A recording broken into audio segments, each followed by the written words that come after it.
وہ ایسا لگ رہا ہے کہ وہ شاید عمران خان کی ہدایت سے بھی زیادہ کوئی اس بل کی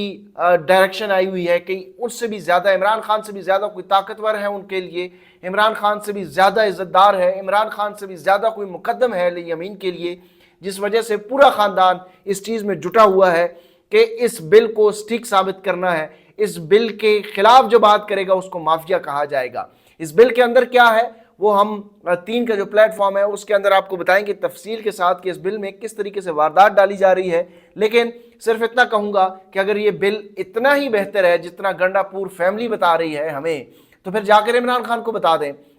اور عمران خان کو اعتماد میں لے لیں، عمران خان کی منظوری شامل کر لیں، تو اس میں عمران خان سے چھپانے کی پھر ضرورت کیا ہے؟ تو یہاں پر یہ واردات جو ہے وہ سامنے آ جاتی ہے۔ پھر عمران خان نے جو ہدایات دی کہ 9 مئی کے اوپر جوڈیشل کمیشن قائم کیا جائے، خیبر پختونخوا حکومت اس ہدایات کے اوپر کیوں خاموش ہے؟ کیوں فیصل امین صاحب نے ابھی تک جو ہے اپنے بھائی کو اور عمران خان کی اس ہدایات کے اوپر کچھ ٹویٹس نہیں کی؟ کیوں علی امین گنڈا پور خاموش ہے؟ عمران خان نے کہا تھا کہ خیبر پختونخوا کے 9 حلقوں کے الیکشن کا آڈٹ کروایا جائے، اس آڈٹ کے اوپر کیوں مکمل طور پر خاموشی ہے؟ اس کا جواب جو ہے وہ علی امین گنڈا پور دے سکتے ہیں، فیصل امین دے سکتے ہیں، بیرسٹر سیف دے سکتے ہیں، لیکن وہ دیں گے نہیں۔ وہ تبھی دیں گے جب اسٹیبلشمنٹ کی ڈائریکشن سے آنے والا کوئی کام ہوگا تو اس کے اوپر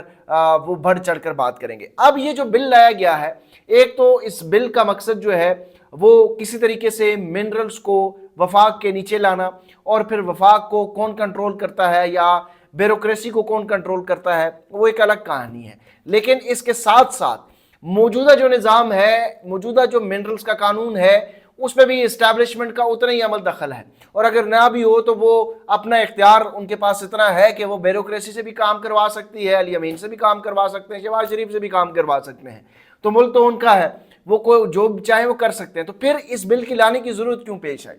جہاں پر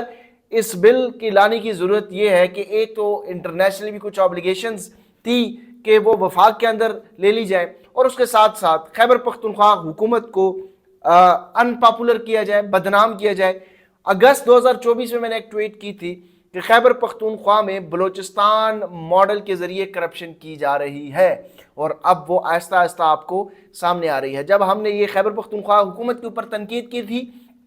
تو پی ٹی آئی کے بہت سارے لوگوں نے اس وقت گالیاں دی تھی کہ کے پی میں ہماری حکومت ہے، بڑی صاف شفاف ہے، جمہوری حکومت ہے، عوامی حکومت ہے، لیکن وہ عوامی حکومت کی حیثیت یہ ہے کہ اب کمپیریزن ہے کہ فارم 45 کی جعلی وزیر اعلیٰ مریم نواز اور فارم 47 کا وزیر اعلیٰ علی امین، ان دونوں میں سے سب سے زیادہ فرما بردار کون ہے، اور دونوں بوٹ جہاں پر دیکھتے ہیں وہاں پہ سلام بھی ٹھوکتے ہیں اور تمام جو کام ہے وہ بھی کرتے ہیں۔ یہ معدنی ذخائر کے حوالے سے جو ہے وہ عمران خان سے متعلق ابھی تک ڈسکس نہیں کیا جا رہا۔ پھر بہت سارے لوگ جو ہیں وہ آج کل یہ بھی کہہ رہے ہیں کہ عمران خان جو ہے وہ سیاستدانوں سے بات نہیں کر رہے، عمران خان اسٹیبلشمنٹ سے بات کریں گے۔ بہت ساری اس طرح کی فیک نیوز بھی پھیلائی جا رہی ہیں کہ عمران خان نے کہا جی اسٹیبلشمنٹ کے ساتھ جو ہے وہ مزاحمتی سیاست نہیں ہوگی، اب مفاہمت ہوگی، بات چیت ہوگی، کمیٹی بنا دی گئی۔ سب جھوٹ، فراڈ، فریب، اس طرح کی خبریں۔ پچھلے 2 سالوں میں ایک خبر بھی ٹھیک ثابت ہو جائے تو میں یہ شعبہ، یہ کام بھی چھوڑ دوں گا، لیکن ساری یہ جھوٹی خبریں جو ہیں وہ پھیلائی جا رہی ہیں بڑے بڑے مین سٹریم میڈیا چینلز کے ذریعے۔ مدعا یہ ہے کہ یہ سب لوگوں کی یادداشت بڑی کم ہو جاتی ہے۔ عمران خان نے مذاکرات کے لیے کمیٹی بھی بنائی تھی، اس کے لیے ان کے تمام چیزیں جو شرائط تھیں کہ آپ تحریری طور پر لکھ کے دیں اپنے مذاکرات، وہ بھی تحریری طور پر لکھ کر دیے، لیکن پھر ہوا کیا؟ ہوا یہ کہ صاحبزادہ حامد رضا کے گھر کے اوپر چھاپے مارے گئے، صاحبزادہ حامد رضا کے گھر کے اوپر چادر چار دیواری پامال کی گئی۔ ایک طرف مذاکرات، دوسری طرف آپ نے یہ کام کیا، پھر پریس کانفرنسز حکومت کر رہی ہے۔ تو اسٹیبلشمنٹ کا جو رول ہے اس کے اوپر کوئی بات نہیں کرے گا کہ صاحبزادہ حامد رضا کے اوپر جو گھر کے اوپر چھاپے مارے گئے نقاب پوشوں کی وجہ سے، اور اس وجہ سے جو ہے یہ سارے مذاکرات جو ہے وہ سبوتاج ہوئے، اس کی طرف کوئی بات نہیں کرے گا۔ سب یہ بات کریں گے جی عمران خان جو ہے وہ مذاکرات نہیں چاہتے۔ عمران خان نے اس حکومت کے ساتھ بھی مذاکرات کیے، عمران خان اپوزیشن کے ساتھ بھی بات کر رہے ہیں، عمران خان مولانا فضل الرحمان صاحب کے ساتھ بھی بات کر رہے ہیں۔ بائی دا وے مولانا فضل الرحمان اور عمران خان سے متعلق جو ہے کچھ امپورٹنٹ انفارمیشن جو ہے وہ بھی ملی ہے، اس کو مزید میں پختہ کر رہا ہوں اور